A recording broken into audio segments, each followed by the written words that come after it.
గురుగారు మనకి ఈ శ్రావణ మాసంలో వచ్చేసి ఆగస్టు 19వ తారీఖున మనకు రక్షాబంధనం వస్తుంది. సో, రక్షాబంధన అంటేనే అన్న, చెల్లెలు, అక్కదమ్ముల యొక్క బంధానికి ప్రీతికగా మనం చెప్పుకుంటాం. మరి ఈ రక్ష అనేది మనము ఆ రోజు ఏ సమయంలో కట్టాలి అంటారు? ఏ సమయంలో కట్టకూడదంటారు? అనే దాని గురించి అయితే మాకు చెప్పండి గురుగారు.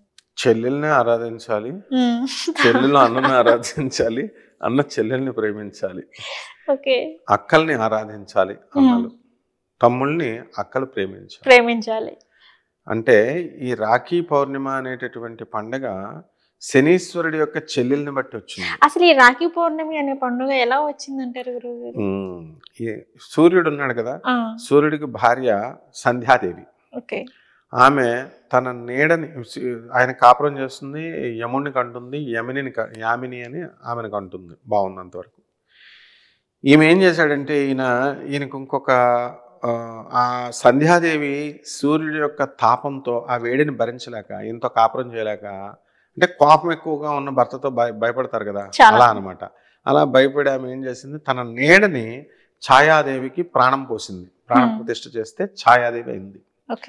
ఆమెకి నువ్వు కాపురం చేస్తూ ఉండు, శివుడికి రహస్యం చెప్పు, ప్రపంచానికి చెప్పు, నేను తల్లి తపస్సు చేసుకుంటానని ఆమె తపస్సు చేసుకుంటూ ఉంటుంది. ఇక్కడ ఏం జరిగిందంటే ఈ ఛాయాదేవి పాపం వీళ్ళందరినీ పెంచుతుంది. ఈమెకి మొట్టమొదటి శనీశ్వరుడు పుడతాడు, తర్వాత భద్ర అనేటటువంటి ఆమె పుడుతుంది.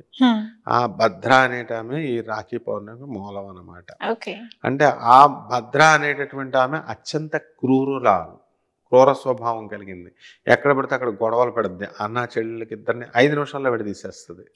కాబట్టి ఆ భద్రాదేవి యొక్క ఆ గొడవల నుంచి వీళ్ళ అన్నా చెల్లెలు ఇరుక్కోకుండా మనకి భగవంతుడు అయినటువంటి శనీశ్వరుడు మనల్ని రక్షించడం కోసం ఈ యొక్క పండగను పెట్టారనమాట, ఆ రాఖీ అని. ఎలా అంటే భద్రశీల అనే ముహూర్తం ఉంటుంది.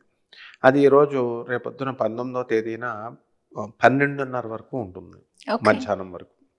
దాని యొక్క ప్రభావం ఇంకొక గంట సేపు ఉంటుంది. అంటే 1:30 దాకా ఈ భద్రశీల ముహూర్తం ఉంటుంది. ఈ ముహూర్తంలో కనుక ఎవరైనా సరే అన్నా చెల్లెలు కనుక రాఖీ కట్టుకుంటే వాళ్ళు విడిపోవడం ఖాయం.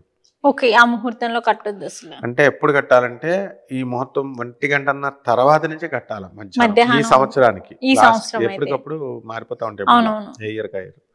సో 1:30 నుంచి మధ్యాహ్నం ఎప్పుడైనా కట్టొచ్చు అనమాట. ఆఫ్టర్నూన్ నుంచి నెక్స్ట్ డే వరకు కట్టుకోవచ్చు. ఆ టైంలో కట్టుకుంటే దాని అర్థం ఏమిటంటే ఈ భద్ర యొక్క క్రూర దృష్టి నుంచి మనము విడిపింపబడతాం. శనీశ్వరుడు యామినిని రక్షించాడు చంద్రుడి బారి నుంచి. అలాగే తన భక్తులైనటువంటి అన్నాజల్లులు అంటే పాపం శనీశ్వరుడికి వాల్యూస్ ఎక్కువ. తల్లిని ప్రేమిస్తాడు, చెల్లెల్ని ప్రేమిస్తాడు, అన్నని ప్రేమిస్తాడు. వాటి విలువ తెలిసిన దేవుడిగా ఈ యొక్క వ్రతాన్ని ఆయన స్టార్ట్ చేశాడు అనమాట. కాబట్టి ఎవరైతే ఇది ఉత్తరాదిలో ఎక్కువ ఉంటుంది, నార్త్ ఇండియాలో తెగ కడతారు, స్వీట్లు కడతారు, అన్నా చెల్లెళ్ళు వరసున్న వాళ్ళు కట్టుకుంటారు. ఉత్తరాది చాలా ఎక్కువ పాటిస్తారు గురువుగారు. అసలు రాఖీ పౌర్ణమి అంటేనే ఒక పెద్ద పండుగ.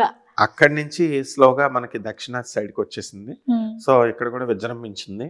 తెలంగాణలో బాగా చేస్తారు ప్రతి చోట కూడా. అయితే ఈ అన్నలు కూడా చాలా సంతోషంగా డబ్బులు ఇవ్వాలి ఈ చెల్లెలకి, ఆడపిల్లలకి. అయితే ఈ మధ్యకాలంలో ఏమైపోయిందంటే మిడిల్ క్లాస్ వాళ్ళు పాపం ఈ పేదవాళ్ళు వాళ్ళు ఇస్తారు, వాళ్ళ తాహతకు తగ్గట్టు ఇస్తారు. ఈ ధనవంతులు ఉంటారు, సాఫ్ట్వేర్ ఇంజనీర్లు, అమెరికాలు వెళ్ళి సంపాదించేసిన వాళ్ళు 100 రూపాయలు కూడా ఇవ్వరు ఈ చెల్లెళ్ళకి. పాపం వీళ్ళంతా ప్రేమగా వీళ్ళగడతారు.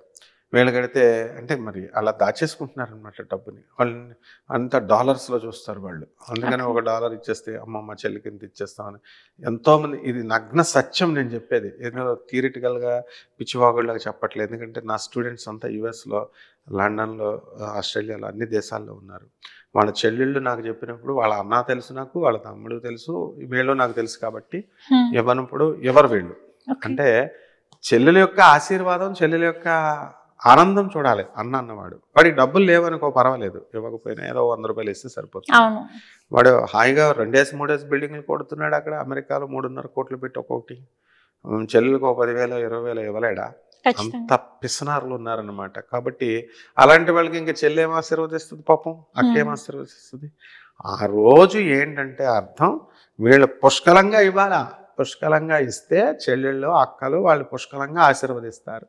అప్పుడు వీళ్ళకి పుష్కలంగా కలిసి వస్తుంది. ఓకే.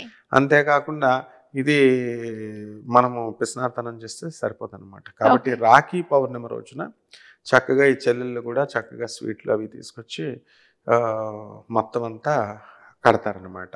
ఓకే. సో రాఖీ పౌర్ణమి రోజున మరి శ్రీకృష్ణుడుకి ఇప్పుడు ద్రౌపది. ద్రౌపది కడుతుంది. హ్మ్. అలాగే రాఖీ పౌర్ణమి రోజున ఎవరికి ప్రతి ఒక్కరికి ఎవరో ఒకళ్ళు కట్టాలి, లేకపోతే ఆశీర్వాదం ఉండదు. హ్మ్. యామిని అలాగే మనకి దీపావళి మర్నాడు యామిని యమదినయం అని వస్తుంది. హ్మ్. యామిని దేవిని మనం పూజ చేసి సౌభాగ్య దినం అనమాట. బ్రదర్స్ అండ్ సిస్టర్స్ భాతృ దినోత్సవం లాగా హ్మ్. బ్రదర్స్ ఫుడ్ పెట్టేటటువంటిది. ఈ ఓకే. అక్కా చెల్లెళ్ళు అన్నదమ్ములకి ఫుడ్ పెడతారు. దానివల్ల ఆయుర్దాయం అన్నలకి తమ్ముళ్ళకి పెరుగుతుంది. అది దీపావళి తర్వాత చేస్తారు, ఇదేమో శ్రావణ మాసంలో చేస్తారు.